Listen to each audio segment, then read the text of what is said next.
கடைசி நேரத்தில் வந்தாங்க, கடைசி நிமிஷத்தில் சொல்கிறாங்க அப்படின்னு சொல்கிறோமா? அதுக்கு இங்கிலீஷில் என்ன சொல்லுவோம் நம்ம? லாஸ்ட் மினிட்ல வந்து சொல்கிறாங்கப்பா அப்படின்னு சொல்லுவோமா? அதுக்கு பதிலாக வேறு சில வார்த்தைகளும் இருக்குது. அது என்ன மாதிரி பார்ப்போம்? At the last moment.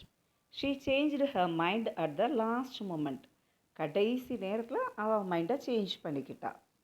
Last மினிட்ங்கிறத 0 hour அப்படின்னு சொல்லலாம்.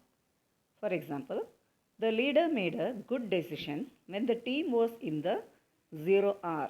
அதாவது அந்த டீம் வந்து 0 hour லாஸ்ட் மினிட் விளையாண்டுக்கிட்டு இருக்கிறதுல அந்த leader he made a good decision. nick of time அப்படியும் சொல்லலாம். you just arrived in the nick of time. நீ வந்து கடைசி நேரத்தில் வந்துட்ட. லாஸ்ட் மினிட்ங்கிறதுக்கு crunch time அப்படின்னு சொல்லலாம்.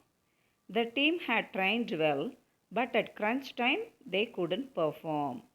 அந்த டீம் நல்லா ட்ரெயின் பண்ணிக்கிட்டாங்க, ஆனாலும் அந்த லாஸ்ட் மினிட்ல அவங்களால நல்லா பர்ஃபார்ம் பண்ண முடியலை. லாஸ்ட் மினிட் அப்படிங்கிற வேர்டுக்கு இன்னும் நிறைய பாருங்க. 11th hour சொல்லலாம், ஜஸ்ட் இன் டைம் அப்படின்னு சொல்லலாம், at the brink, otherwise deadline moment. So இப்படி நிறைய வேர்ட்ஸ் இருக்குது. ஓகே, ஸோ எப்போவுமே ஒரே வேர்டு யூஸ் பண்ணாமல் மாற்றி மாற்றி யூஸ் பண்ணலாம். பாய்.